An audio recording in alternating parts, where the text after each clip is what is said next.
We're live. Yep. And some music going. I didn't message them that I'd be doing this tonight, but I'm pretty sure. I guess I kind of expect after a while that we've been pretty much keeping the same schedule. You would think.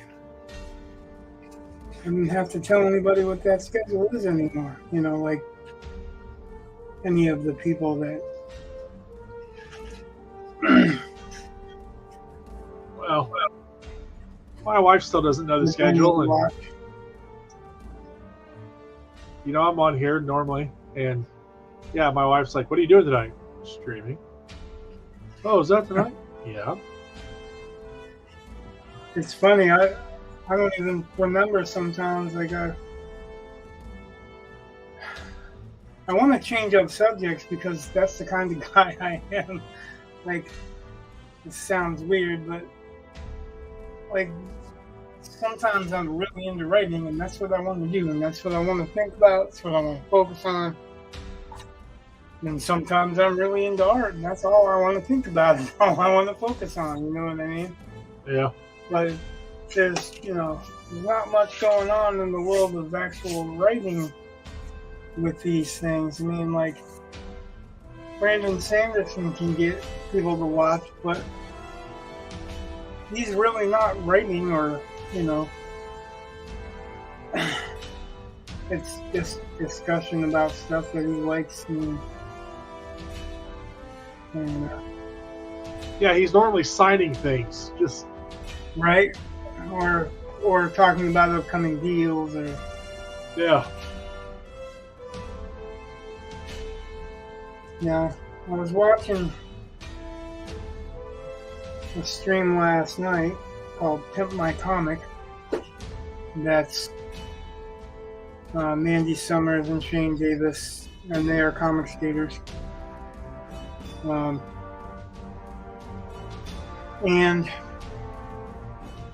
Mandy was talking about, like, when she started her channel, she only had like 10 people watching or something like that. Yeah. And she, didn't know what the hell to talk about.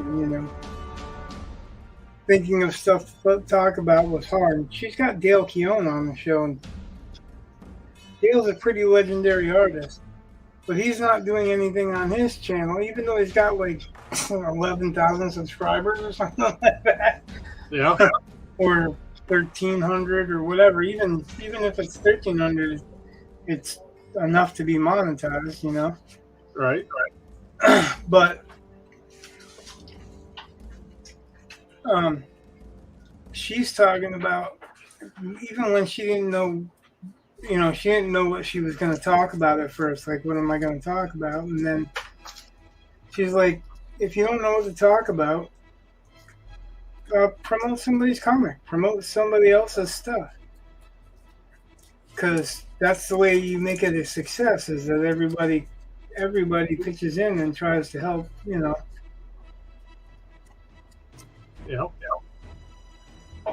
Makes sense. I mean, that's what we could be doing. And I'm not calling anyone out or nothing, but like both you and Joe talked about starting a channel but not knowing what to talk about. But we know people that are putting out short stories. We know people that are putting out books, right? So we could cast the light on that stuff while we're not producing what we want to produce, or because writing in particular, I mean, this is slow, but writing is slower. Yeah. No matter, I guess, I'd say no matter who you are, but that's not true.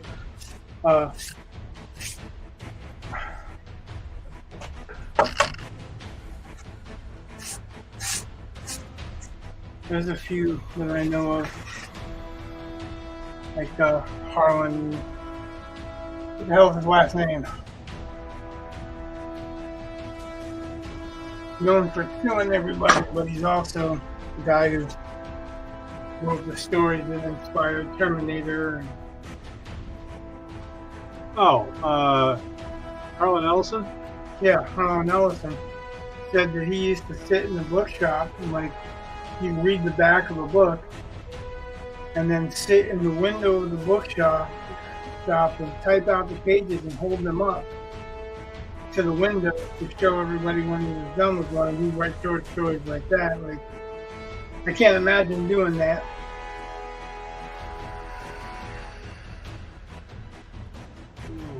It would be nice. I've had over the last couple of days writing on the story. I mean, I should have had this story that I've started done, you know. But right. over the last week or a couple of days, or more accurately, since the last time.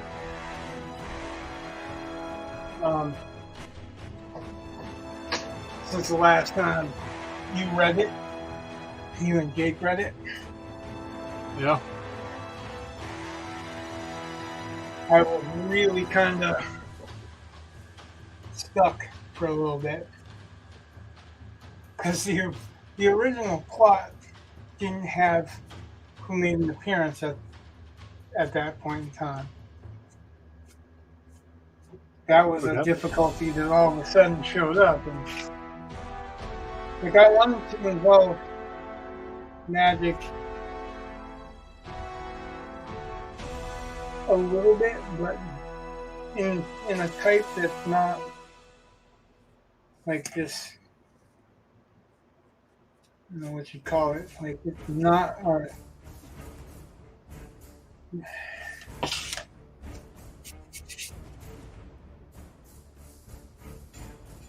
I'm using a dry brush to try to sweep the paint that I feel away. Yeah. It's just not seeming to work. Last time I wet my finger, and that's how that little dot got there. So I'm trying not to wet my finger this time, like you normally if you pick up a crumb or something, right? Right. And I was like, that was my mentality. Oh, I'm gonna just pick up this crumb. Yeah, it's not a crumb; it's a water-activated paint.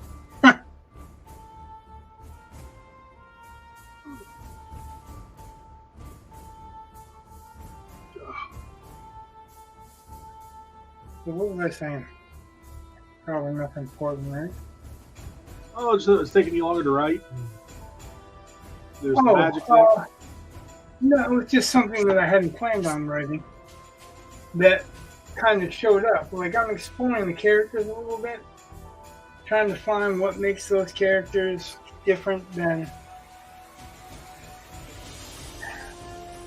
other historical fiction characters.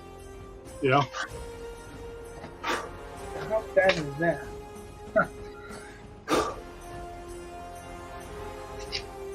Guess I'm glad I can get some air in there.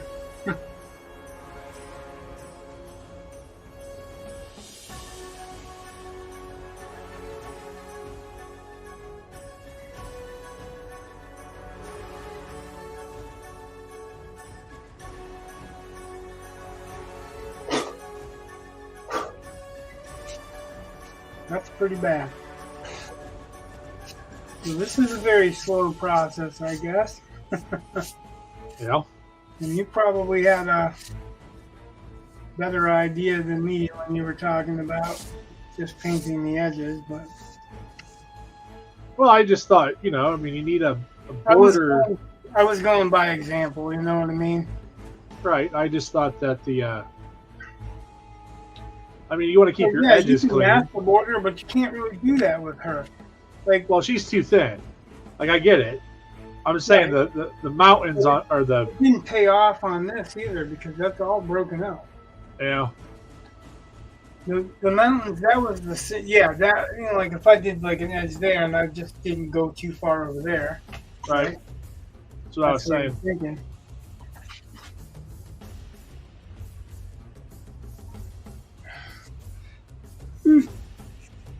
Oh.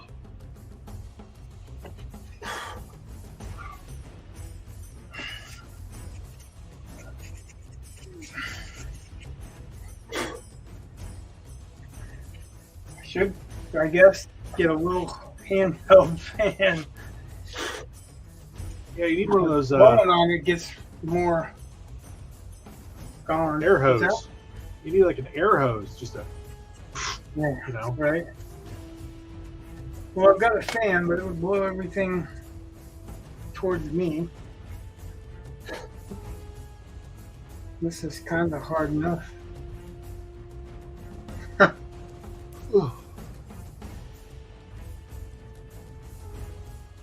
I find as I'm going like this, I'm doing this kind of little scrub with the brush, Yeah. like stumbling almost.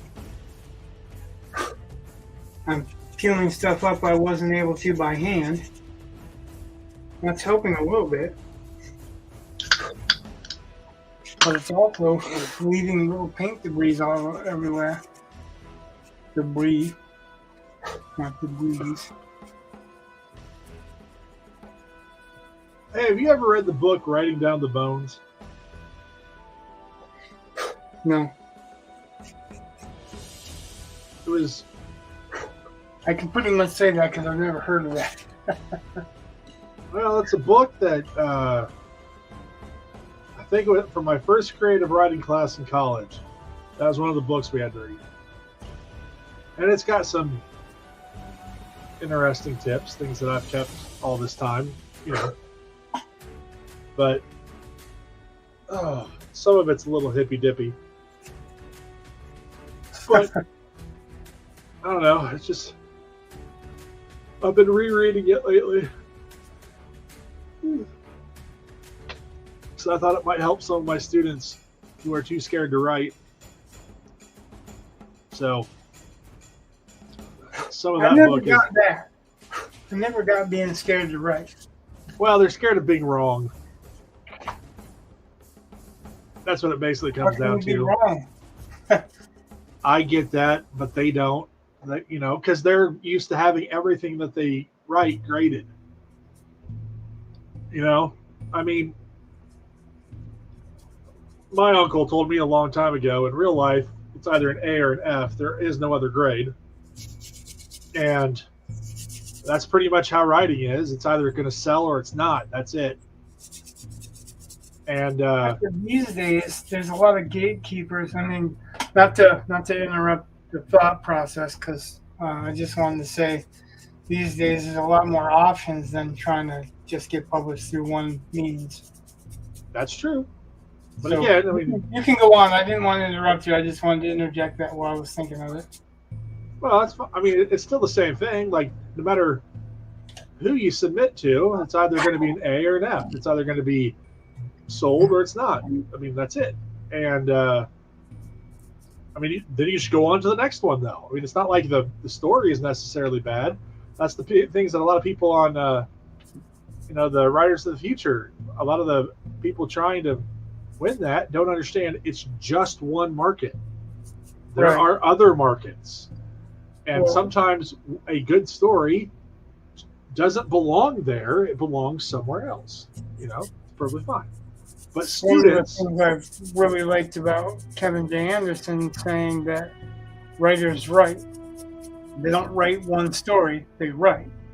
right, So, you know, if you're waiting on a story to get published and it's not getting, if you're spending your whole time on that story, you're not writing, you're Right. waiting. And that's not being a writer, you know. So writers write, whether they're published or not, they're still going to write.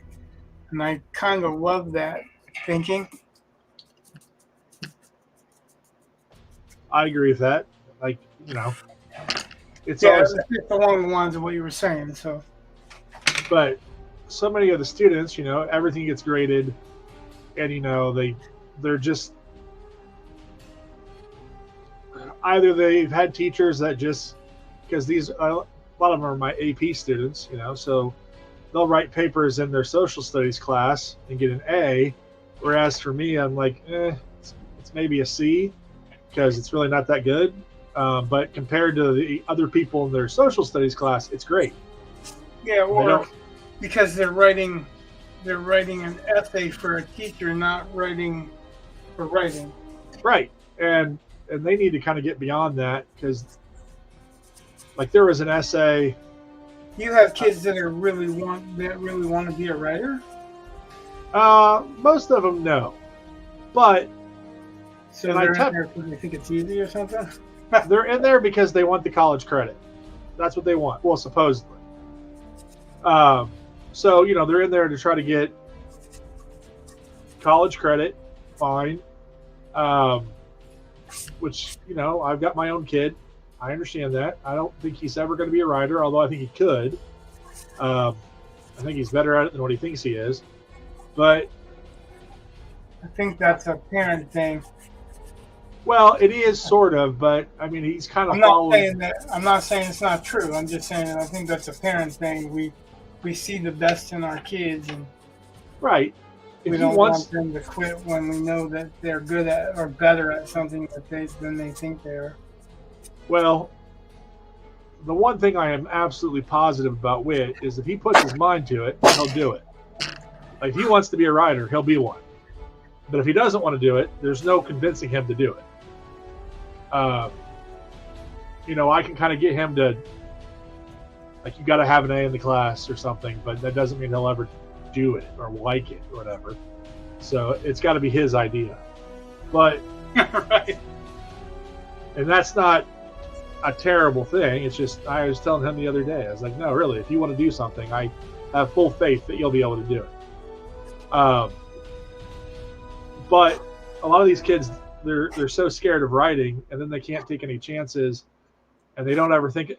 They read books because they're assigned, not because they want to read them. They don't look at the text that, like, they're not trying to get anything out of the text other than be able to answer questions. It's kind of the Google mentality. They just want to Google the answers and have that.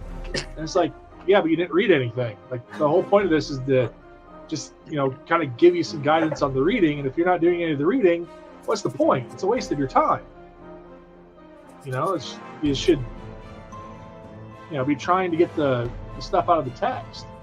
Like, I don't like assign a chapter and then give you a quiz on it the next day. I say, here's the book, here are some questions.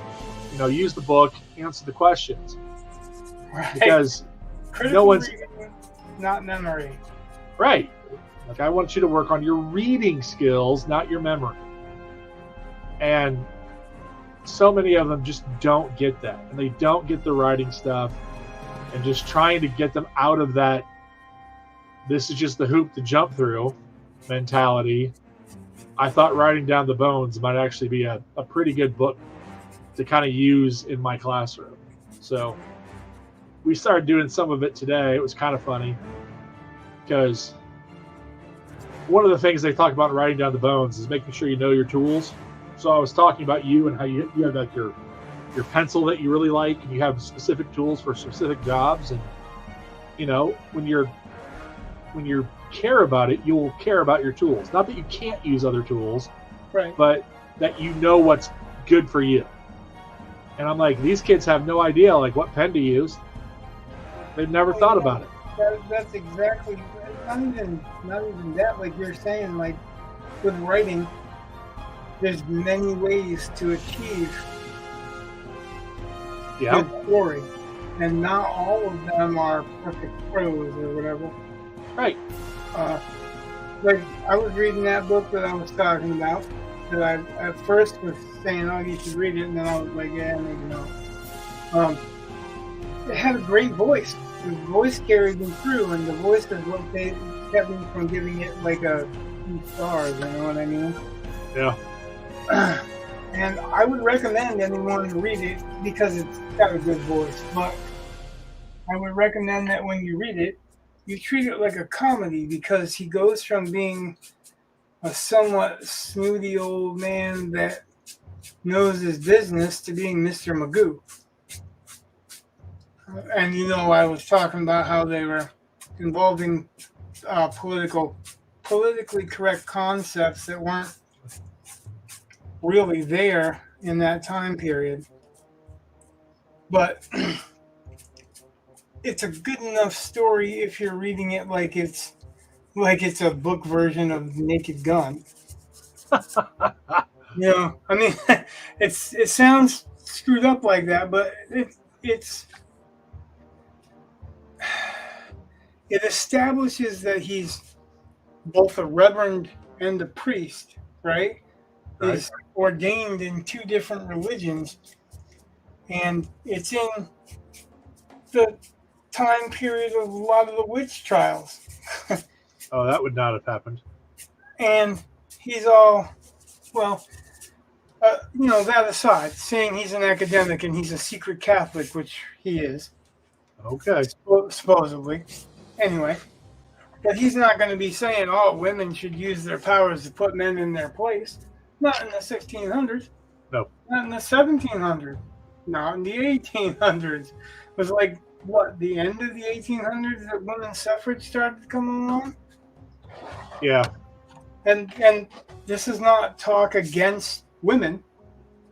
It's just talk about, you know, facts. But the problem with that is the same problem I had with David Morell's Murder as a Fine Art. There's one chapter in that book, and it's written 50 years before before Jack the Ripper, right? Okay. And this kid goes and gets a gun. Now, this time you're talking about wheel locks, Right. wheel locks, flint locks, whatever. And then David Morell tells us at the beginning of the chapter that there were no gun laws there was no laws against gun crime then. Like, of course, because there wasn't such thing as a gun crime and gun laws. There wasn't gun violence, those quoted words, because that was not the concept at that time. Right. And I'm not saying whether or not he has the right to his opinion on it, because obviously he does, but when you write that stuff into a story, you're going to knock people that have any kind of knowledge of that stuff out of the story. Or people that are wanting to read the time period. Like, I didn't have a problem with him respecting women in that story. I had a problem with him going, put men in their place and all this other stuff as a twice ordained minister, you know, investigating or doing research on witch trials. Like, there's no way that he would, any kind of ordained minister or priest is going to say that a witch should use her powers to put men in their place, right? So, yeah. The story, if you're looking at it as a comedy, there's a lot of stuff that happens that are just outright silly. Dude falls on his face in rose bushes and then has a balm that's put on it that makes his skin green and all this other stuff that is just silly, you know, and it's to get a laugh, to get a silly reaction or whatever. But that's not stuff that really was involved in the beginning of the book. The most, it was, in the beginning, to me, it felt like it was, there were smart-ass comments, but for the most part, it was a serious book. Because, you know, ostensibly, this is a guy investigating a murder, right? Right. So, but in the end, it's really kind of a trying to advance some feminist causes and make men out to seem incompetent. Or I don't know if there was an alternate purpose, either that or just humor, right? Right. I choose to go with the humor route. I'm choosing to give him the benefit of the doubt, because other than that, why would you want to do that? Everybody's different. So he told a good story only because it's cute, but he's got a great voice, but the story is not as good as the voice is. Now, on the other hand, the one that I'm reading right now, the prose is kind of horrible, but the story's probably going to be kind of good. I hope. I know the writer, and I like him as a person. I like him as to talk to and whatever. But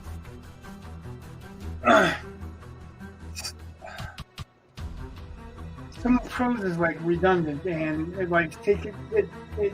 says an editor didn't really look at this too closely, right? But if the story's good, it'll be worth it, right? Right. I've said I read Christopher Priest's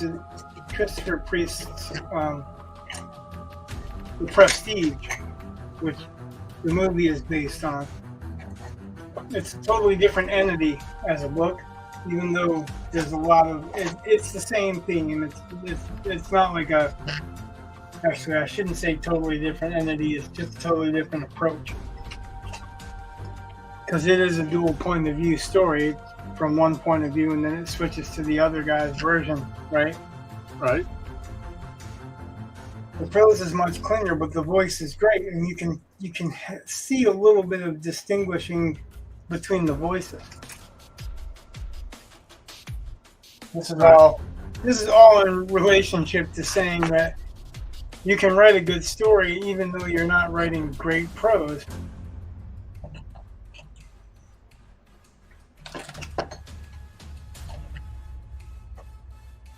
Wait. You guys need the red.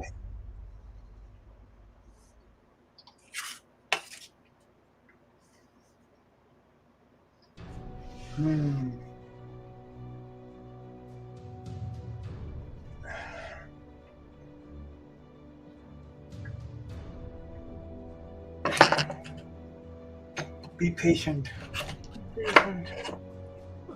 I'm talking to myself, not you. Because I really don't want to be patient. Just being patient isn't fun.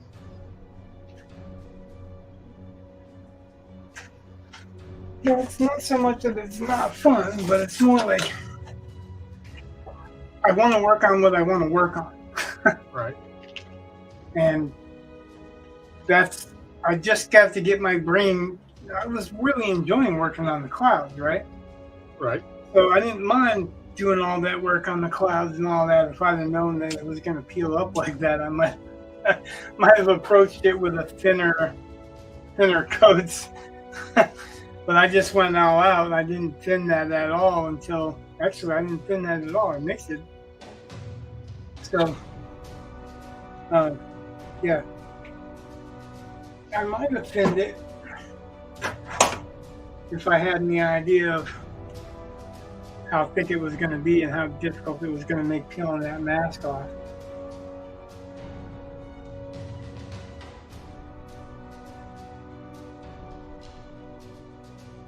Yeah, I'm surprised that the kids are afraid to write. Like, no, they are.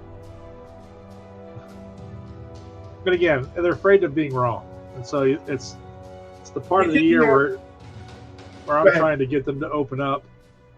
Hey, Charlotte's there. Do you think that they're afraid of being wrong, or they're afraid that they'll have problems in the prose or problems in the grammar? Well, because like that's not the same thing. You know? Oh, I know, but I mean, you've seen people online that can't take a critique. Like they cannot handle being told the precious baby is kind of fugly, you know? And to be honest, all of us have Oh, I know. Personal connections sometimes with our work, or it doesn't even matter what kind of work, but yeah. Anyway. Oh, I know. And I know that everyone in our writing group, I'm sure, if you have a night where everything sucks and everyone's just ragging on whatever you brought, Yeah, it It's not feels like it good, sometimes, right? right? It hurts, I guess, but at the same time, it's like Yes. I'd like at least I'm getting this now, and I can fix it. You know what I mean? Right. Like, Well, the difference is our group knows that, like, if you're pointing something out and you don't like something that I've written, whether or not I disagree with what you say, I know that you're trying to be helpful and not trying to be critical. right, You know, you're not trying to criticize, you're trying to critique. You're trying to build up, not tear down. right. So like that last time you had that one line about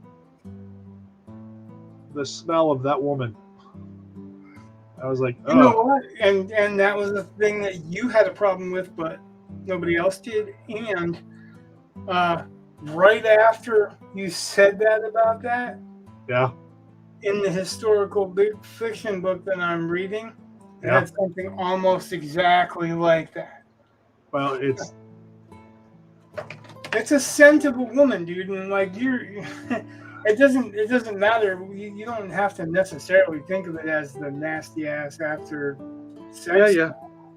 It could be her perfume. It could be Well, that's what I said. her I knew that. or whatever. I tried to leave it blank enough so that it wouldn't be guaranteed, but you can, draw what you want to for conclusions. Well, whatever. But when I say that, it's because I worry that, it's like this could be read badly. Not because, there's technically anything wrong with it. I mean, again, Right. I knew darn well. It's like, yeah, it could just be her perfume, and and that's a good occasion, and it's not, whatever. I knew that. that is definitely one way of saying it or reading it, but there are other ways of reading it too. So I said, nope. When I left it for that interpretation, I left it to be whatever you wanted it to be. Some people will enjoy it being one. Some people will be disgusted by the thought of it being that one. So Yeah. There's no right or wrong in that case, right? Right, but again, like if you could have gotten offended, oh, you're being gross, but you don't. You look at it and you go, okay, I get what he's saying, but I have my reasons for it, and I don't get butthurt when you don't take the advice either, because I'm like, it's his story, Right, well, I think a better example, like anyone that's watching that doesn't know by now, using Golden Opens. Not a sponsor, but could be. Right, I pretty much exclusively use Golden Opens when I paint acrylics. Not a sponsor, but could be. Right, should be. That's right. If they wanted to give me a supply of every color that they had, I would use them. I would whore myself out to them just fine. I would. Well, I'm already using them, but I would use all the colors if they gave them to me. Yeah. A better example would be, what was that word? Sparkle. Oh yeah. Because so I looked at, I had a medieval strange medieval word, right, that should be brought back into being, and that was on the list. Sparkle. So I used it. You didn't know what it meant. Nope. And you couldn't get it from the context, even though I tried to literally give you the context before I had him say it. Well, hold on. Okay. I'm not getting to a point. And it's nothing about you, because Jake read it and Jake didn't get it either. Okay, but Jake looked it up and he found a different definition of it than what I was using, and that was important because that gave him misinformation. It made him think something that it wasn't. See what I mean? Right. So because both of you didn't like that, you for your reason and him for his reason, not only did I change the 2 times I used that word, I changed all 3 uses of that word to have a more direct meaning of what I was intending. So that's what I was getting at, is that even though I was like, yeah, it means this, I could tell you what it means. You know what I mean? How you defend your stuff. It didn't matter if I could tell you what it meant, because you didn't understand what it meant, and that's what matters. Anything that stops you or gets you out of the story. Do you remember that Neptune story that I wrote that had talked about the 1906 San Francisco earthquake and fire? Well, it was in the Neptune book. I'm sure I would, but for some That's reason, fine. I'm not But drawing it. the way I originally ended that, I remember because Jake was like, he basically just accused me of wussing out on the ending because I wouldn't confirm whether or not somebody drowned or not. It's like, Jake was the editor for that. So. Oh, I know. So I was like, all right. Well, no, I'm just saying, like that's kind of different, you know. Like, hey, what are you gonna do about that? But it's one of those things where I was like, all right,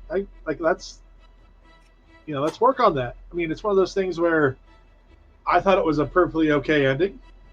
I kind of liked it implied versus directly stated, but when he's like, it just seems like you're just trying to have your cake and eat it too, instead of just committing to one ending.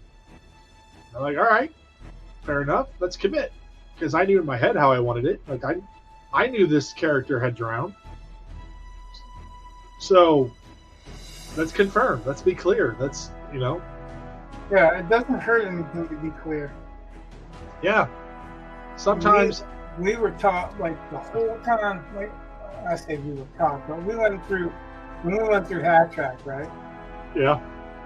Could you imagine us leaving shit out? You know what I mean? And not being called out for it? Yeah. Like, no matter what it was, we've been called out for it. Well, that's also like, okay, so in the story that I'm working on now, that you guys just read Sunday,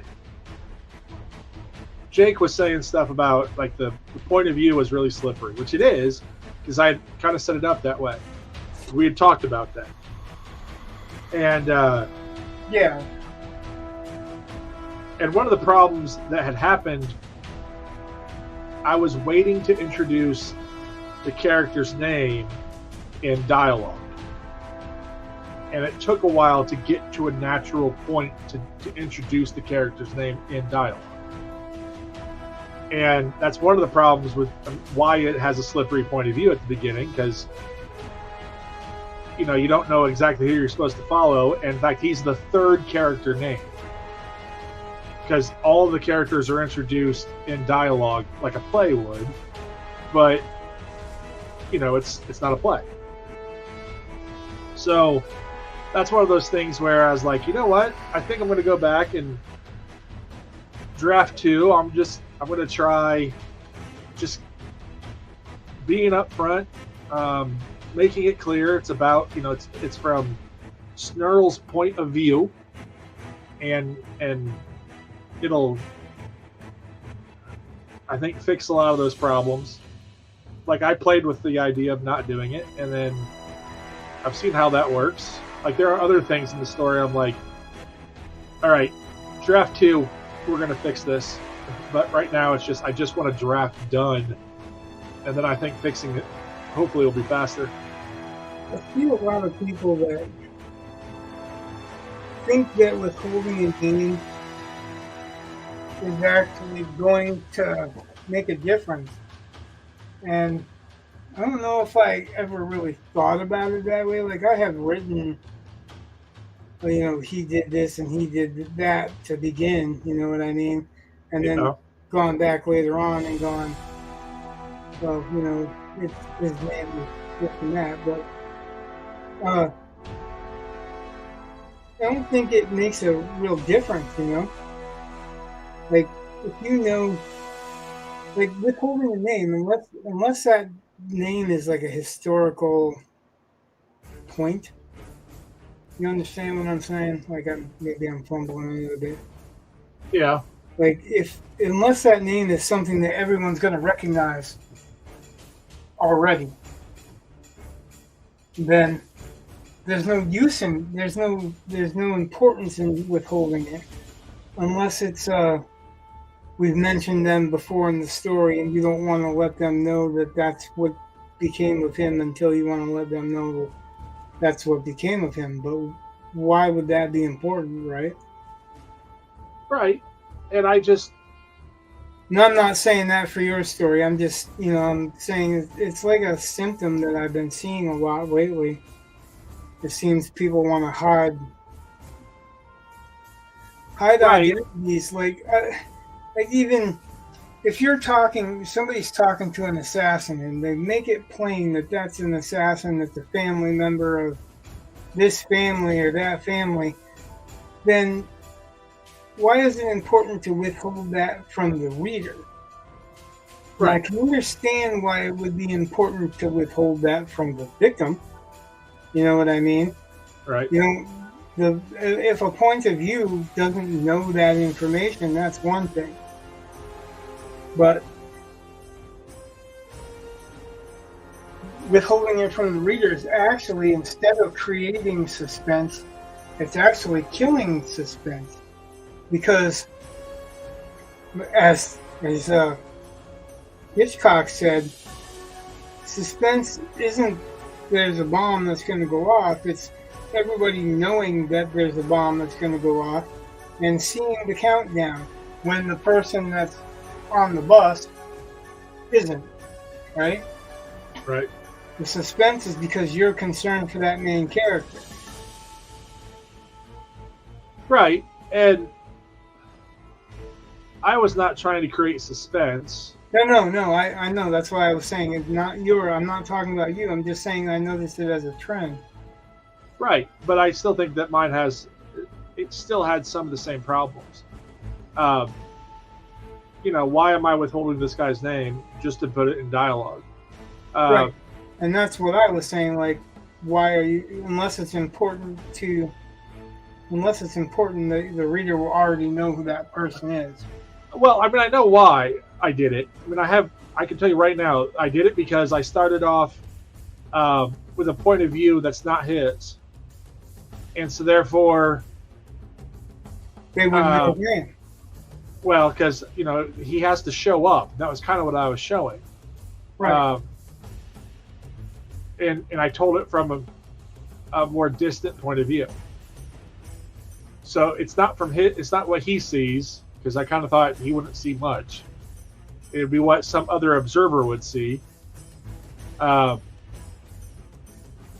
I thought that would read better, and that kind of does read better, I think. But then it took so long to say his name, and I'm like, there's got to be a way of splitting the difference. Either I don't think I have to get rid of the introduction completely, but I definitely have to go through and figure out how to quickly ground it with his point of view in a more obvious way faster. But again, when I get the story written, then I can go back through and fine tune. So this idea, I don't know.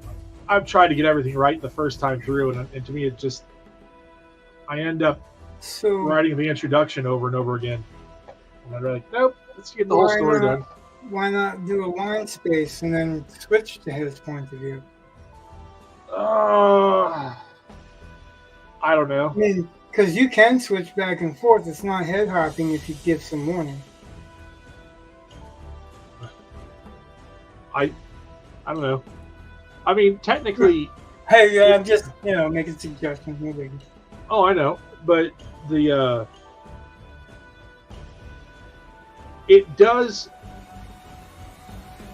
starts off like a nobody's point of view, I guess. And then once he arrives and he gets described, after that, it's all his point of view.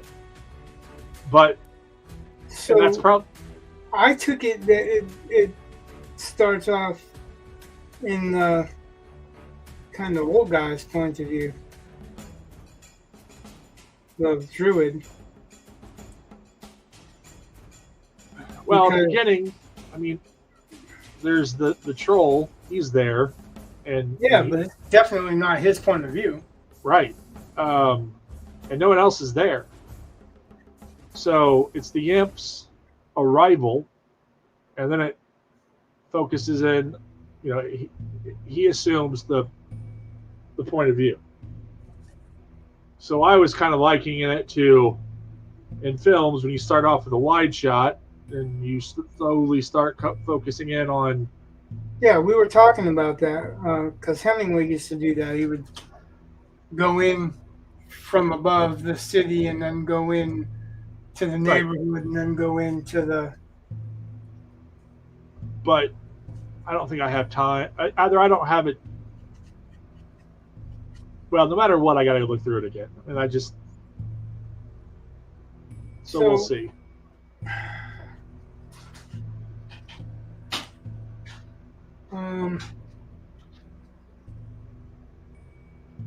The reason that I took it to be from the druid's point of view is because I kind of felt you were making it obvious that the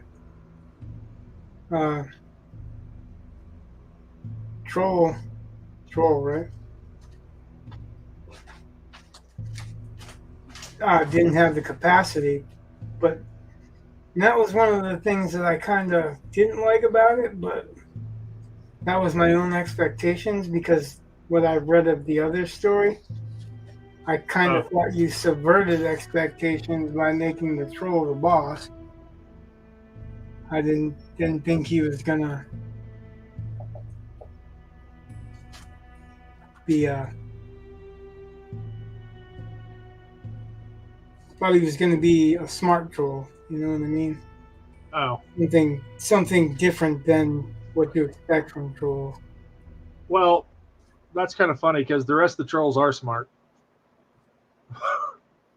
Like I was expecting him to be, though. I mean, like that kind of threw me off because remember when I read the beginning of the novel. Yeah. And I was like, wow, that's interesting. That's kind of the other way around. That the big lumbering dude isn't the big dumb dude. And they're doing the big dumb dude. So I'm like, damn. I thought it was going to be different. Yeah, I want it to be more of a George Milton, Lenny Smalls type thing. But it's not. Yeah, I thought it was going to be the other way around, though. Oh. Well, that's the fun part for me is that the Lenny Small character is technically in charge. Because the George Milton character then is beholden to him. Like he cannot disobey him. He can't, so it's I don't know. I the power balance I think is different, and there's a lot more going on with the troll than I'm sure. Yeah, I mean there is. Just that's all I can say about it right now. Right. You shouldn't say any more about it because if you talk about it too much, you don't need to write it, right? Right. You need to write it.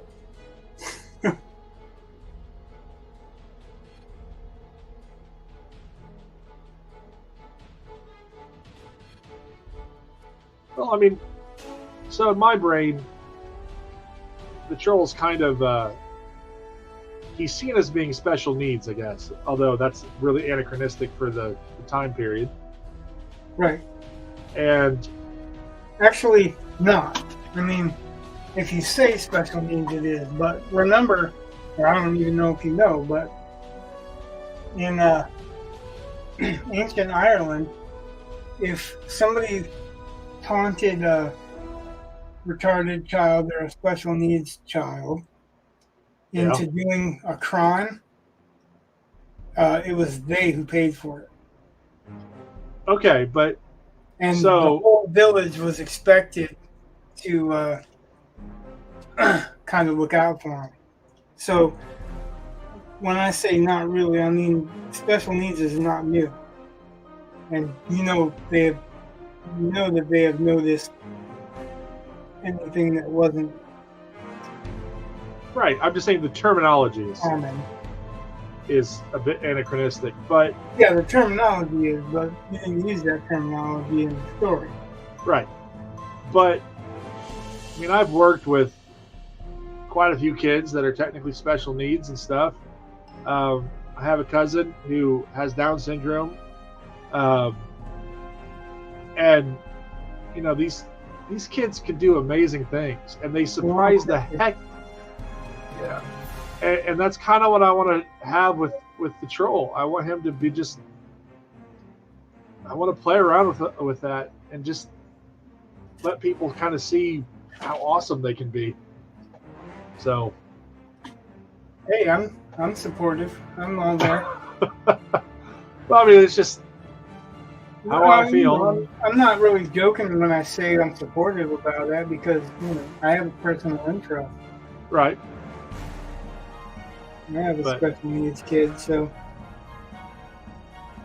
actually he's not really a kid anymore. So I mean, he's always going to be a kid, but he's not really a child as far as age goes and all that. Right.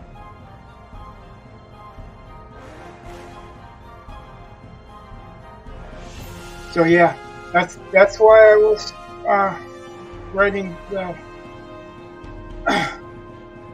Word of Mount Defiant. Like I had some ideas that I wanted story to encompass. Yeah. One of them was, have you ever seen Defiance, the movie Defiance? Have I ever seen what? Defiance? Oh, yeah. Yeah, because you told me to watch it. The World War II movie, right? Yep. Yeah. And that's what my Lord of Mount Defiance is kind of based on, because the idea for me was, well, this is happening with an invasion of the Nazis in World War II. What would happen if it was happening in a fantasy realm? You know what I mean? Right. Yeah. That was part of my idea, and then the other part of my idea was the special needs kid. Obviously, you know that because you've read the story, but that's where it really came from. Is the combination. I was thinking, if you're hiding from very violent men, for lack of a better term, Yeah. It would be really freaky if you're trying to protect a kid that's yelling no. You know what I mean? Like they're throwing a tantrum or doing some unexpected shit that you kind of expect, but in polite society might be an embarrassment, but if you're trying to hide and survive, it might be deadly. Yep. So I mean that was kind of my thinking. I just didn't finish it because of the sideline characters that started adding into the story. That's what I had the problem with my story currently, is that a surprise person showed up. I guess I shouldn't really say it's a surprise person because I knew that there was going to be somebody there. That's just not who I thought. And it'll be interesting to see how you guys feel about how I resolve that too. Yeah.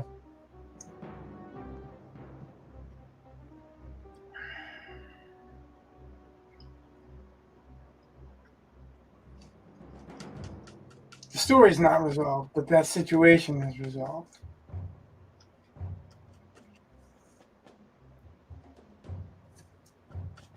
When I started writing that particular story, it's for a contest, right?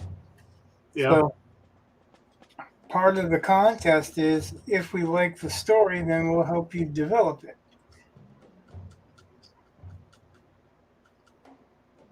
Okay. into a novel and put it out and all that. So Yeah. like I don't really need anybody's help developing it into a novel, right? But maybe publishing it. So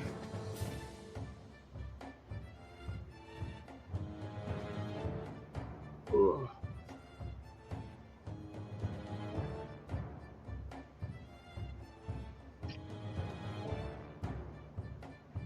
I suppose it's a good thing that Joe looked at this and said, "Can you imagine those people that carved that all that time ago? Like, carved it? It's the only thing that would have been carved would have been this temple here."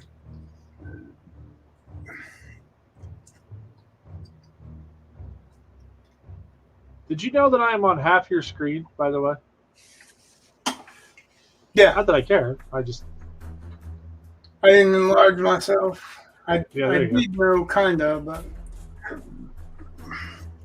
that's probably why we had three viewers and they're down. Yeah, they saw my ugly mugs.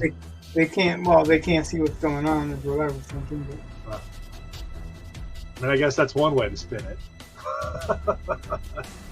I'm trying really hard to speak positive and edifying when I can. Oh.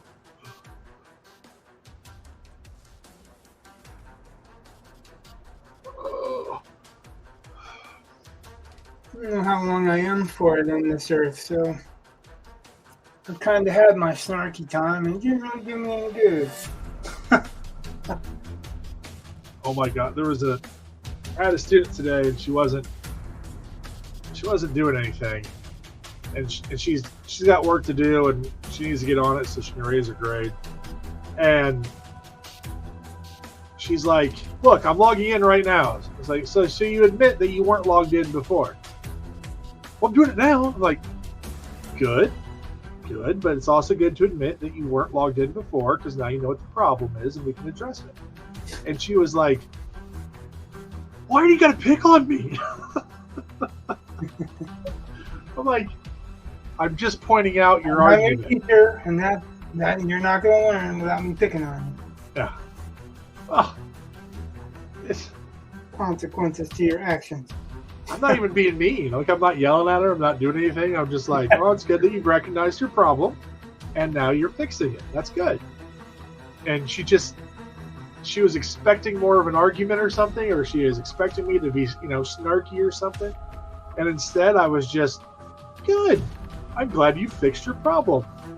Let's continue with that." And she just couldn't handle it. She just was, wanted the confrontation. I wasn't willing to give it to her. So it's just kind of funny. Being positive with some of these kids just flips them out.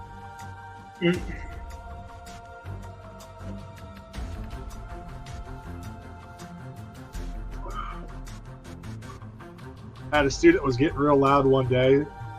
Couldn't seem to settle down, and it was getting worse and worse. And so I told her to go out in the hall, and I go out in the hall, and I'm like, and she's like, "I wasn't even doing anything." And she starts going into this big long tirade, and I just looked at her and was like, "Yeah, I think you're getting overstimulated." And so I just thought a moment to not be so stimulated might help you just kind of settle down and focus on your work. It's like, you're more than welcome to come back into class. I want you back in my class. That's perfectly fine. But like, if you need to just take a moment to decompress and not be so riled up, like, take a moment. And I'm just, if you can't recognize that in yourself, that's okay. But I recognize the fact that you're overstimulated. Calm down. My 9th grade teacher was pretty fond of saying that he would horizontalize our verticality.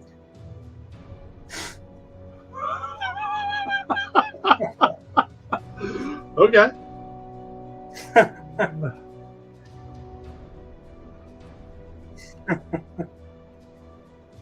Oh, I'm pretty sure that dude couldn't have done that. yeah. He's one of those teachers that I don't know, maybe give teachers a bad name, or give us the idea that a lot of teachers are there so that they can have summers off and not really have to work too hard. Because dude would show up like bare minimum of dressed. Like he'd have a button-up shirt and a tie on, but the shirt would have one leaf out the bottom. He would be walking on his pant legs. Oh, goodness. Yeah, it was not conducive to thinking that he cared about being there. I don't think he was actually passionate about anything except speech, and I hated speech. Oh.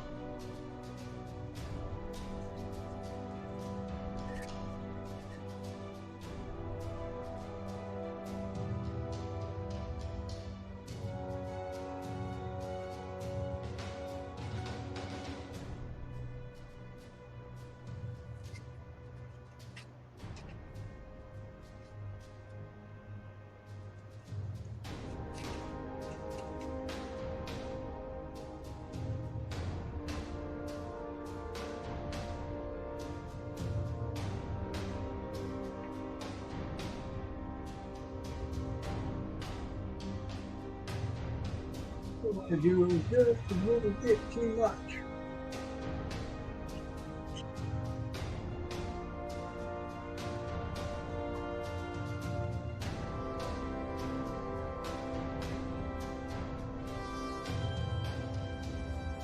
Yeah, that was a phrase that kind of hung around with me for a while. It's kind of funny how some of those do that. Horizontalize your verticality. Well, that's like, there's one phrase that my 8th grade teacher said that I have remembered ever since. Because when we were asking, he assigned some writing thing and somebody asked him how long it's supposed to be. He's like, an essay should be like a woman's skirt. Right. Long enough to cover the subject, but short enough to keep it interesting. And very accurate, but surprised he got the job. Not really appropriate, but yet very, very true.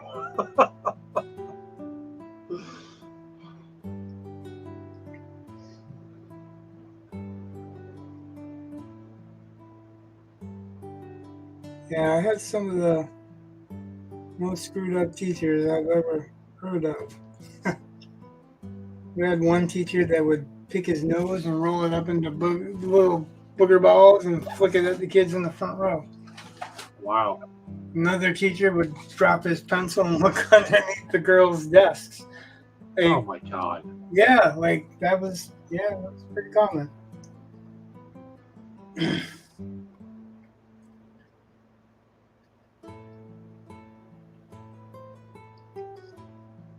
Yeah, it's not appropriate, but it's true. Well, there are bad eggs everywhere, but my goodness. Right. That's no, by no means am I saying that all teachers are like that, because I know. No, I'm not saying that. I've had some very, very good teachers that inspired me and still do to this day. I tend to, I don't know, as I get older, I tend to think of them, I get very protective of my students. I'm like, no, they're mine. Those are my kids. So, not that I think I have more rights than their parents or anything like that. I don't want to get into the politics of that kind of stuff. But I'm just saying, I get very, I tell them what I think is best for them. I want the best for them. Right. I'll often tell them, this is what I'm telling my own flesh and blood.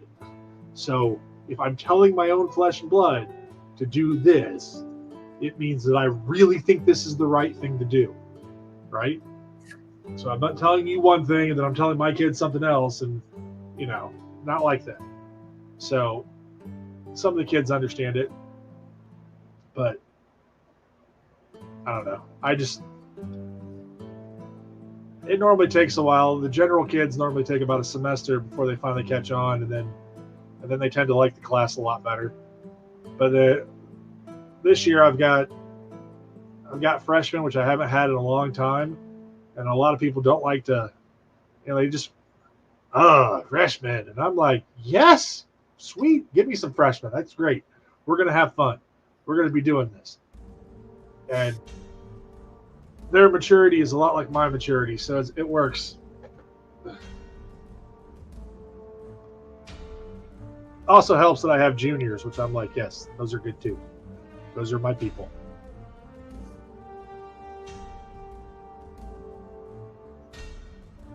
We had a pep rally type thing today, and we have another one tomorrow, which I think is kind of excessive, but whatever. And so excessive. No pep rally. The mascot was trying to get the different classes pumped up, and later on I was talking with him after he's out of his suit, and he's like, those sophomores just won't do anything. I'm like, I know, they're sophomores. That's what sophomores do. Nothing. They're too cool for the school, and they're like, oh, and he's like, oh, that class is just terrible. I'm like, no. It's not that class. It's sophomores. Like, don't blame the class. They'll be different when they're juniors. He couldn't fathom graduating again. Oh, it's just, I'm like, trust me, I've been doing this for a few years. I know the sophomore class, I don't care where you are, tends to be the class that wants to do the least of anything. They have the least school spirit because, it's just, they're too cool for it. And that's just all it is. Whereas the juniors and seniors, they just, they don't care. They're having fun because they just want to. And, and I'm not saying school-sponsored events are what I call fun, but, they're as fun as you're going to make them. And the sophomores just, they don't want to be in class, but they also don't want to do these things. It's like, yeah, what do you want? That's kind of a hard truth in life, really. It's as fun as you're going to make it.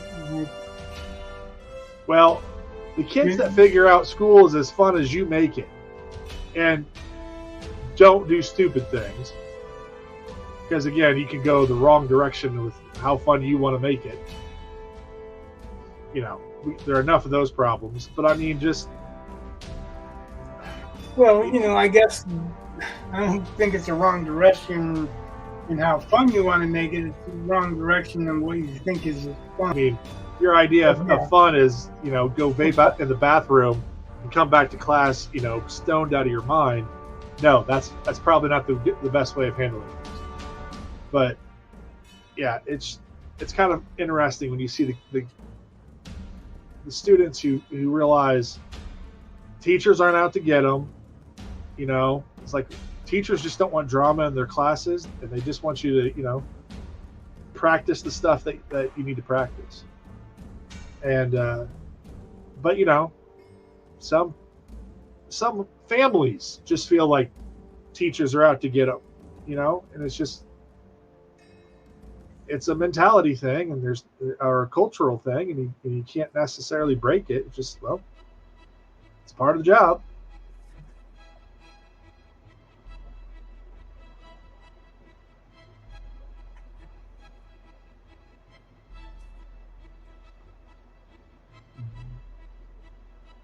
Oh my gosh, I just have to say this because, well, I'm that person, but so I've been watching Ahsoka, right? On Disney Plus. Of course you have. and I have been enjoying it. Like, I really have. I'm a little upset that I think they're going to have to rush to the ending or something, and I don't like that because I felt like some of the pacing was off. But overall, it's been good. But last night, spoiler alert, C-3PO shows up. And your favorite character. Yeah. And it's kind of a smart thing they did, because this is after Return of the Jedi, but before Episode 7, the J.J. Abrams movie. And so C-3PO, they're having this Senate meeting, and so C-3PO shows up as Princess Leia's proxy, basically. And I'm like, oh, well, that's a way of getting two characters involved. One that you really can't show anymore, unless you want to get digital, and I don't think that's in the budget, nor do I don't think a lot of fans really appreciate that kind of stuff. But you also get to have C-3PO, which kind of carries the tradition, which is okay. So it was kind of a smart way of doing it, I thought. But, oh my gosh, C-3PO's, you know how he has like that golden pants or golden legs and a golden torso, but in between his belly, golden cap. Well, I mean, his belly's always been, wiring and stuff, right? And it's still wiring, but you could so obviously tell it was a shirt with a few wires printed on the shirt. It just looked terrible. And I was like, has my screen just gotten better? Or like more clarity than what I ever would have had as a child, or even what's really on a movie screen. So has it always been this bad? So I pulled up A New Hope and fast forwarded to where they're on Tatooine and walking across the desert. And I'm like, no, those are wires. Those are wires dangling that cover up whatever's underneath there. And I was like, they just so completely cheaped out on that. And I just, it looks so bad. Now, a friend of mine's like, I can't believe that's what you're focusing on. Like, it's not that I like the episode. I thought it was pretty darn good. And they've actually done something with the Jedi that I thought, well, isn't that interesting? Like, that was good. Because this one Jedi is is offered a lightsaber to use because he doesn't have one anymore. And he's like, no, it's not have to make their own. Well, yeah, but he's on a planet where he can't because he doesn't have the resources. But he's like, a lightsaber doesn't make me a Jedi. And so he's using like force push and force pull, to aid him in hand-to-hand combat. And force speed, like you can watch him go faster than he probably would be. Not terribly so, not like watching Quicksilver or something, but just, can spin out of the way a little bit, that kind of thing. And so he's really using the force. Oh, you mean like Yoda? Does he do all those flips and bounce like he's a... No, it's just, like someone swings a lightsaber at him and he just stops it and redirects with the force. And he's, like stormtroopers. He's hitting yourself. Zap, zap. Right. Well, stormtroopers show up. He just bashes them against the wall using the force. So it's just really, it's not the lightsaber that makes you a Jedi. It's the force. And so it was just kind of I was like, that's a midi-chlorian. Well, again, getting as far away from that as possible to just, it's not it's not a lightsaber, it's the force. And it's not midi-chlorians, it's the force. And I was like, yeah, good. Like, good on you. Sure there wasn't like a high amount of midi-chlorians in the water? No, I'm sure there were. Tons. And they probably had, a trade embargo because of their taxing system. Oh. Like Flint, but backwards.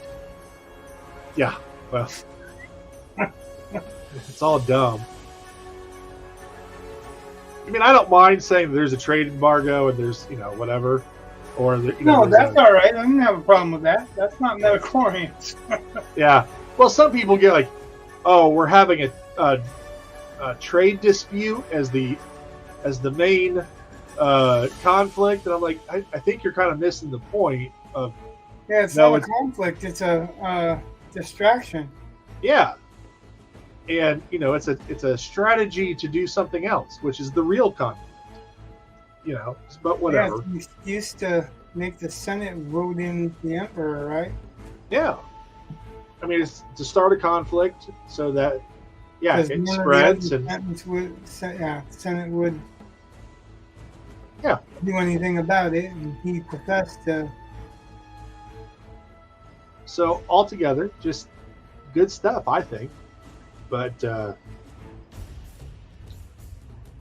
mean, that's not my problem with episode 1. My problem with episode 1 is that there's no protagonist. So it's just. I thought the protagonist in episode 1 was Obi-Wan. He's barely in the movie. In episode 1? Yeah. You look, he's barely in the movie. He's the one. He's with Qui-Gon Jinn pretty much the whole time. I promise and you. Qui-Gon Jinn dies, and then. Yeah, but I'm telling you, compared to Qui-Gon Jinn, think about when they're on Tatooine.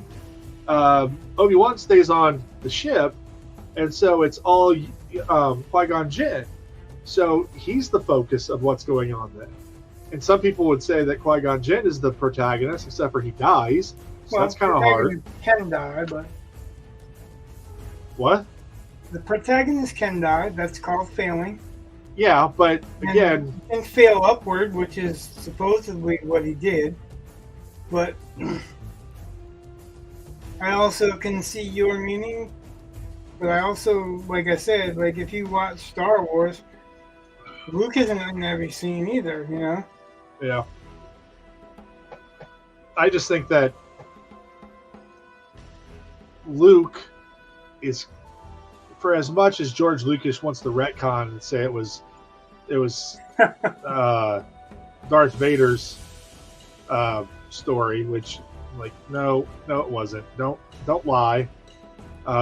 It wasn't Darth Vader's story. It was Luke Skywalker's story.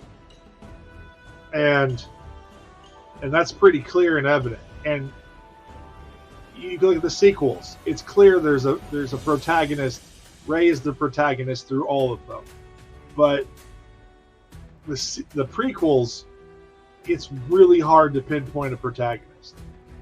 And I mean, episode 2 and episode 3, it's more Ewan McGregor. Yeah, it's Anakin. Well, I don't know if it's Anakin as much as it is.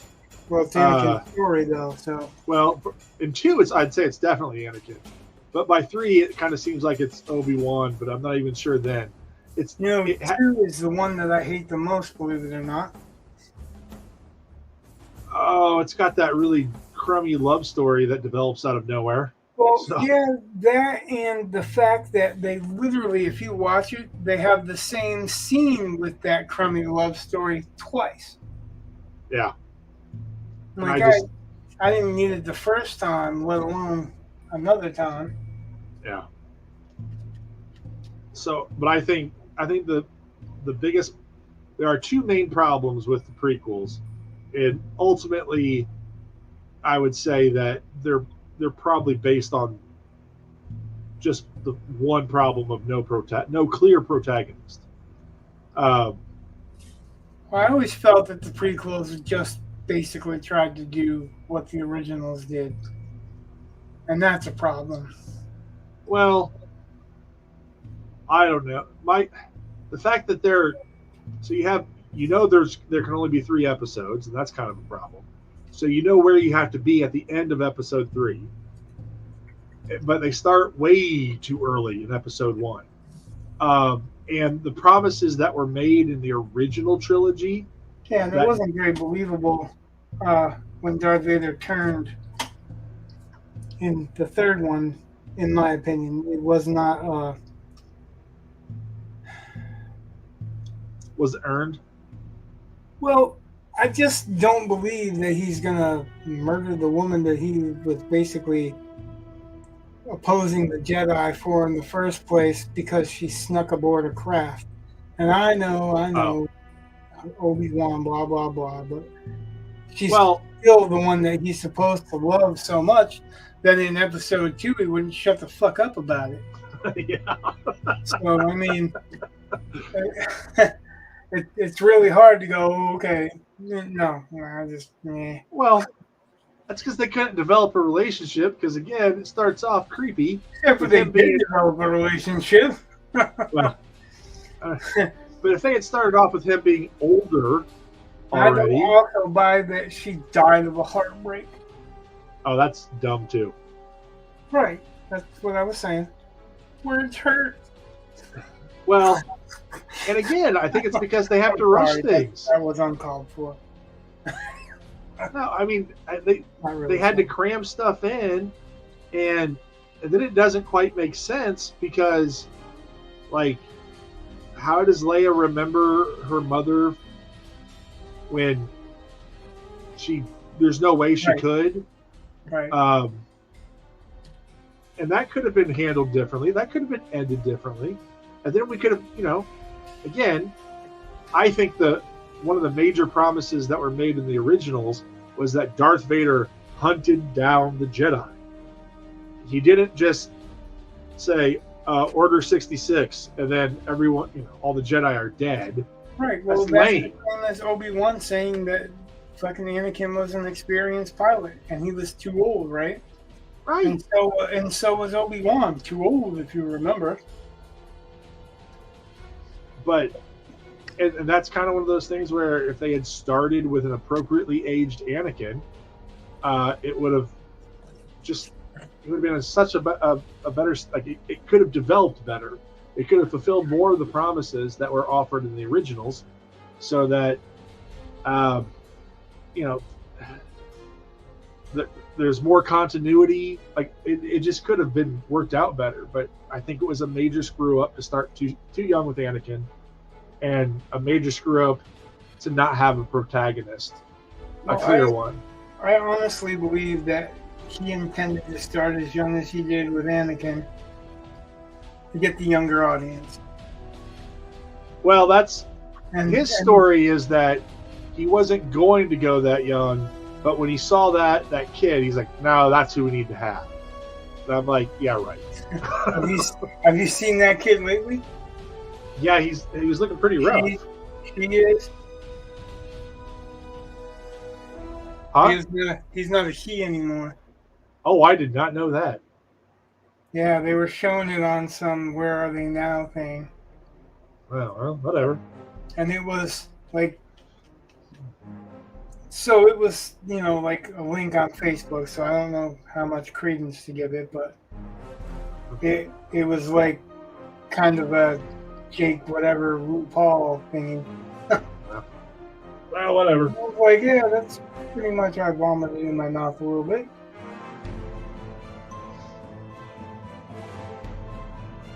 Whatever is your... I don't understand why people if that's think... for you, it's for you, but it's not for me. I don't understand why people think to get a younger audience, you have to have a younger protagonist. Like... well, that's because it's someone for them to latch on to. Yeah, I get that. But, there have been... Luke wasn't that young, but he was also wanting to go to hang out with his friends, wanting to get out of the house, wanting to not do chores. Those are things that are pretty much... Right, but I'm saying that there have been plenty of characters in literature that were not young, that were loved by the young. And, a lot of pulp characters. They don't have to be kids. I think maybe we're not on opposite sides on this. I didn't necessarily think we were. It's just one of those things. Well, I just, you don't have to convince me. You can finish your point or whatever, but... Well, I don't understand why other people... What you're saying. I just don't know why other people think that they have to have kids as a protagonist to get a younger audience. I mean, that's what I'm telling you. Like, I'm not saying that it's right.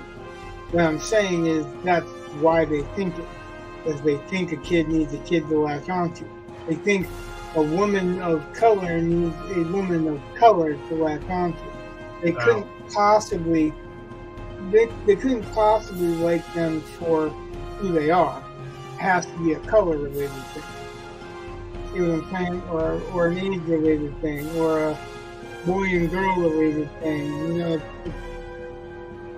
very. Hello. Yeah, I mean, I think. Oh, hey, it's Mark. Hi, Mark. Hey, Mark. Oh, you can't turn on the sound just now, but just saying hi and looking on as I tend to do other things. Hi, Mark.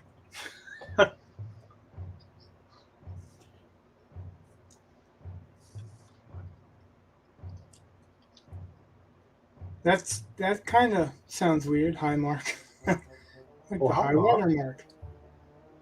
Oh, yeah, there's that too. When my wife was pregnant with our second boy, we were. Oh, he's waving back. But so our first boy, our first son, just I just was thinking about it. Walked out to my wife and I said, "What about this for a name?"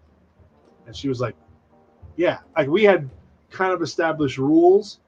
Um, like it couldn't be like we didn't want to name our son after anyone. Like, we wanted it to be just him. And we wanted a short name because of all the stupid forms you have to fill out in life. When you have those big, giant, long names, it's kind of a pain in the butt. And we wanted something that was really hard to mispronounce, which it still gets mispronounced, but we try. But it was super quick. My Which wife's one? like, "Yeah, I came up with my son's name." My wife was like, "Yeah, sure, great." Second child rolls around, we cannot agree on anything at all. You know, all the rules got thrown out the window. Just and yeah, it was getting kind of contentious. And she wanted to name Thaddeus instead of Thaddeus. She wanted to name him Penn. And To name him what? Penn, Penn, like Penn and Teller, but Oh, or Penjet. yeah. So she wanted to name him Penn, and I was like, sure, as long as his middle name can be Mark, I am down for that. And then she got all upset. It's like, what? No penny names. I didn't know that was a rule that I had to follow. So anyway, Yeah, we agreed that the first one I could choose, and the second born she would choose. But we really talked about names and laid them out ahead of time anyway, right? yeah. I did not get my choice. I did not get my choice. My choice would have been to name him after Victor Creed. I would have named him Creedy. She did not like Creedy.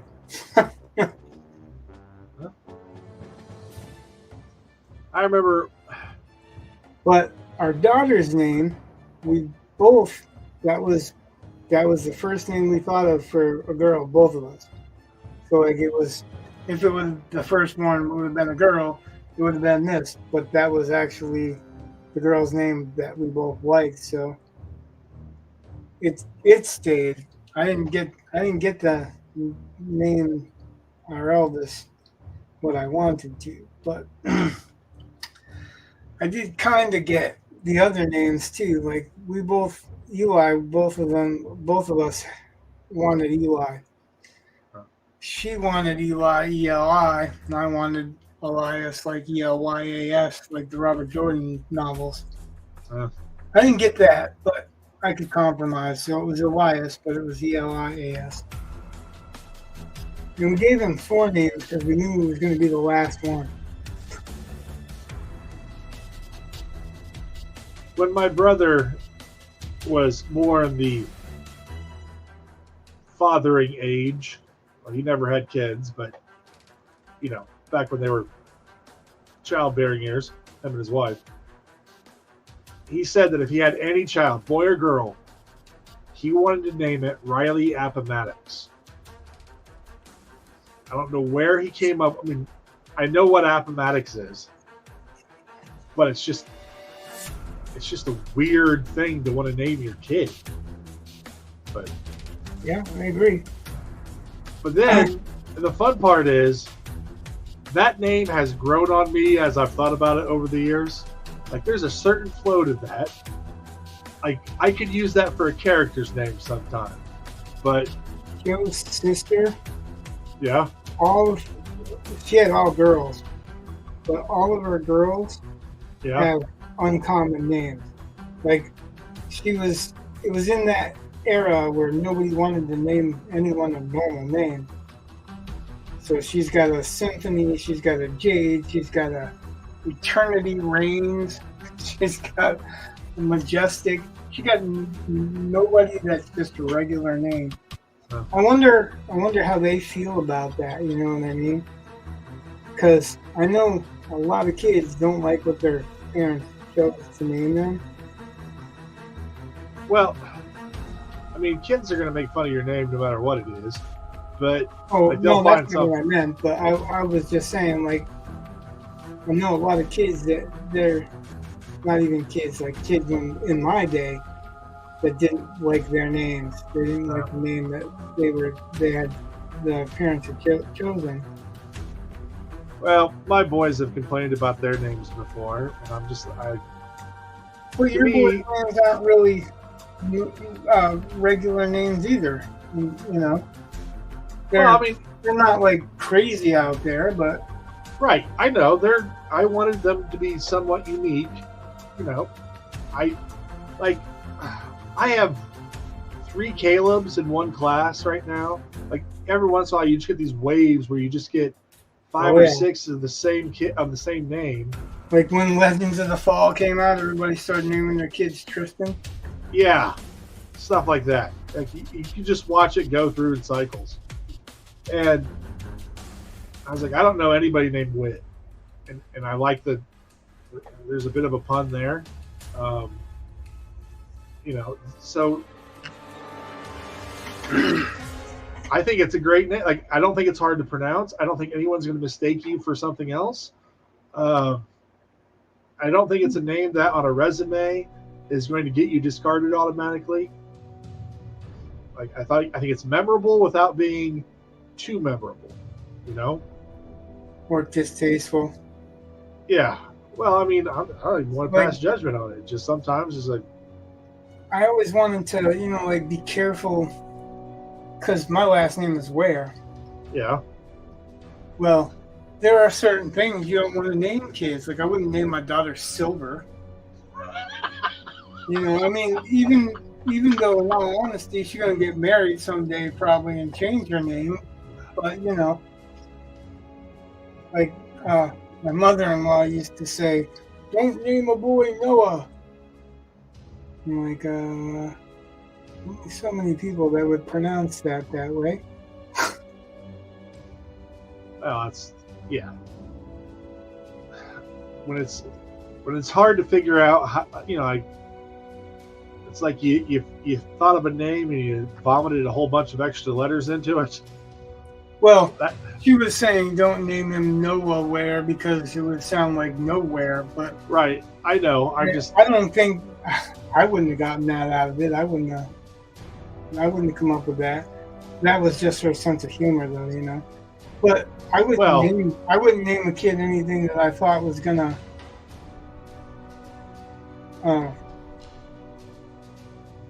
like, I wouldn't want to name them Winter, like Winterwear or Silver and Silverwear, or any of those things that might be really used as a pun against them. Yeah. Well, that was, my wife really liked the name Gabe for our second son. She was pushing hard for Gabe. Name. You're right. It's not a bad name. It's perfectly fine. Yeah. And that's what I told her. And I said, but just do me one favor. Say his first and last name. Gabe Boer. She said, oh, okay. Can't have that name anymore. Like, yeah, because once anyone called roll and people heard gay booer, because that's what they'd hear, that kid's going to be made fun of. And I'm like, that's... Well, you could name him Gabrielle. Well, she didn't want to do that. She wanted Gabe. Well, I'm just saying, like, I mean, that would stop that distinction. Yeah. If you went by Gabriel instead of Gabe, but yeah. But I mean, it's just one of those things where sometimes you got to hear it. But I always find it funny because everyone. That's what I was talking about. Like I was wanting to be very careful with our kids so that Ware is a hard name anyway. People make fun of it anyway. Yeah. You know, unless they have any knowledge of the history of it or where it comes from and all that, then they play those games. But they should toughen us up, right? Like it should make us a little bit. Yeah, it should give us a little bit of a tougher skin. It's like a boy named Sue type of thing. Yeah. Not that I would name my boy Sue, but so our criteria was I didn't want to name our boys after me. Like if she wanted to name, like if we wanted Eli's middle name to be Earl, which would be really weird because that would be U initials, But if she wanted to, she wanted to name him after her father, then I didn't have any problem with that as far as that went. But I didn't want to name them after me so that they didn't have to either outlive my name or live up to my name, no matter which way it went. I didn't want them to have to worry about being my legacy, good or bad. I wanted them to be free to create their own legacy, is I guess what I'm really getting at. Like we did put that same kind of thought in there. I don't know if Amanda actually cared either way, but we just both chose Caitlin. That's just the name that we wanted, and I don't think she ever wanted like her to be a KV so much, but just it was Caitlin and Kate. Caitlin's a good name. I got a niece named Caitlin. Yeah, well, it was kind of the traditional name. Like that's the closest traditional that we really have. Like our oldest one, his middle name is Caleb, but that's because all of my kids, except for Caitlin, have one name that's biblical. And Caleb's a biblical name, and she chose that one. Elias, one of his middle name is Nathaniel, which was David and Goliath, David's high priest that held Goliath's sword and advised David. So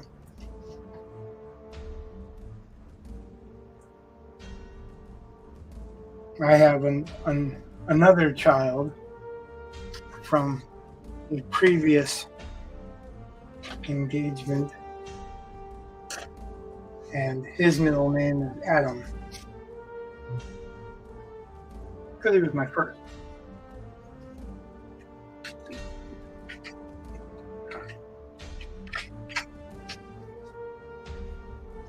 That's how I slyly avoid giving away any of the middle names. All right, I think I'm going to end this early. I know you said you had a 10 o'clock deadline. Yeah. I think I'm going to do a little bit of red edging through here on that rough stuff. Just because I wanted to get moved forward a little bit. I think this is done fine for now. I'm going to have to do a little touch-up later, but that'll keep until I get there. I think this color-wise is set. It's progressing. Yeah. I might be wrong. It may not be progressing like I think.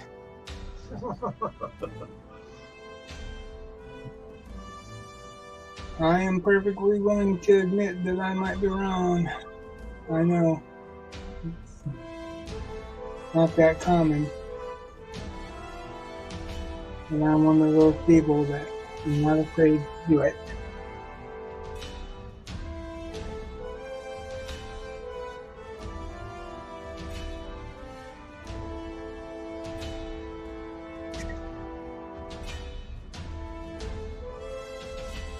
Mostly, I just don't want to throw more paint away. Yeah, makes sense. I'm throwing a lot of paint away that I don't get to within a couple of hours. But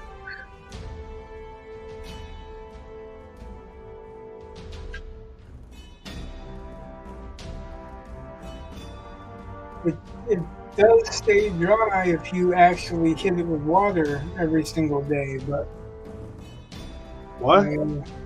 I said that backwards. It does stay wet if you hit it with water every single day, but I don't really keep up with hitting it with water every single day. Like I do at the end of the night, and sometimes I'll remember to the next day, but usually by the day I'm going to stream again, I've already let it go a day.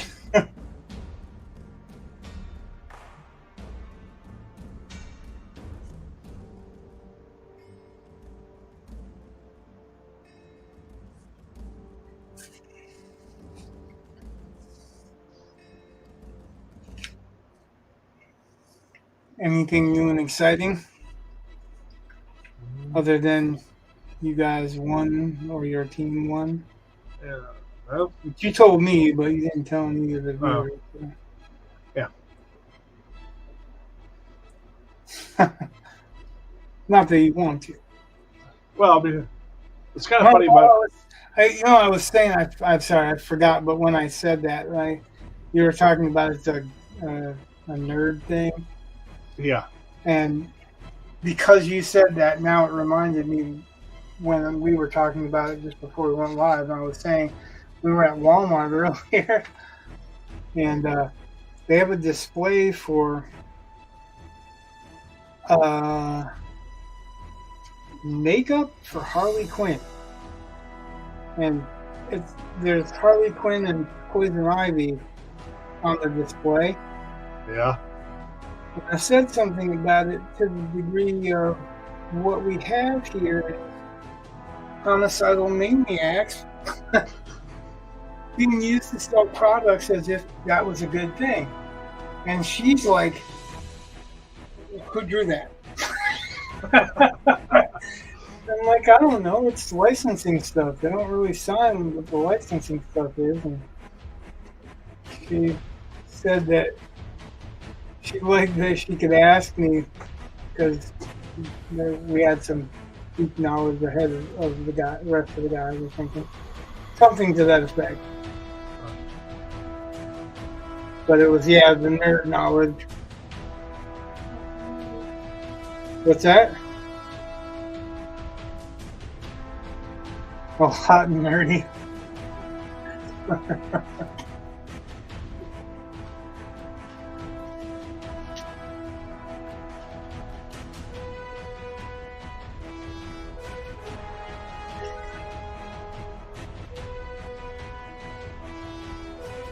Brett was saying that his kids had a nerd event and they won. Well, both of your kids or just the one? Both.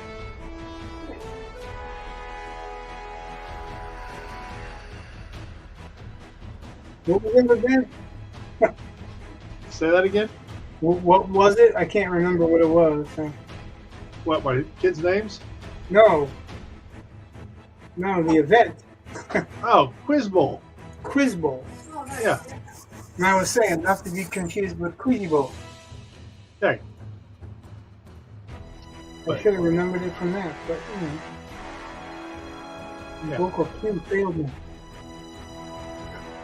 Some of the stuff that they can pull out of the ethers is rather surprising sometimes. And then other things that they miss, they're like, how did 4 of you not know that?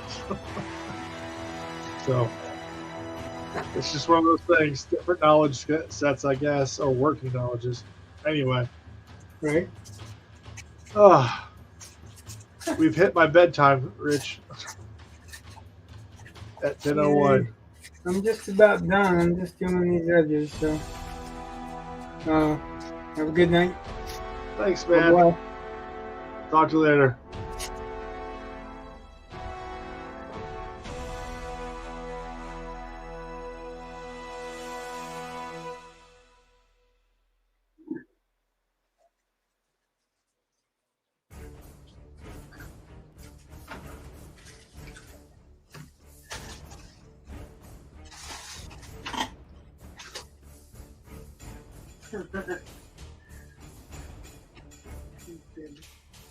Hmm? It's just funny with the people.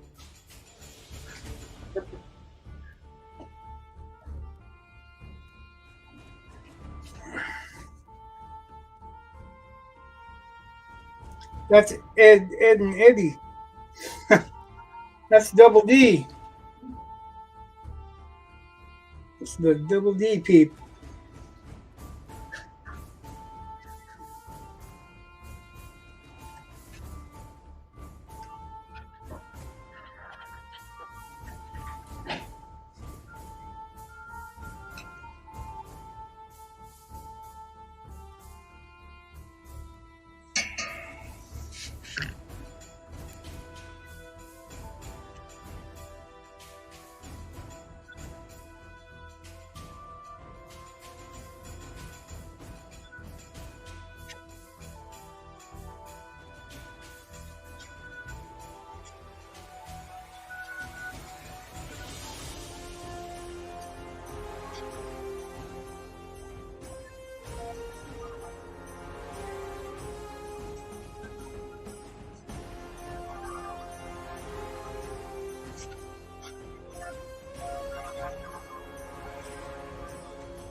Alright, so what I'm doing is just basically getting this part covered. I don't have enough on my plate to cover both sides, but got the edges cleaned up, and that's what I was trying to do. This is just a thin coat to make it covered.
Alright.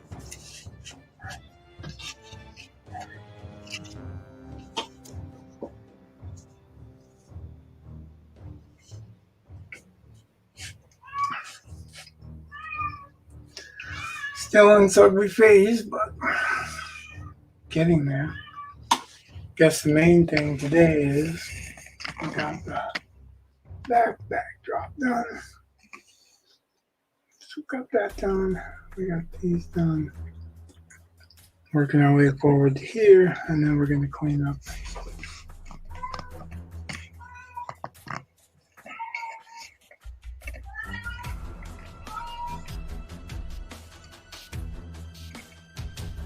All right.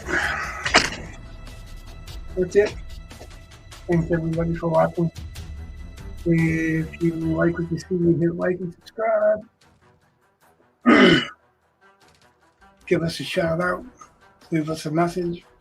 Ask any question if you need to ask questions.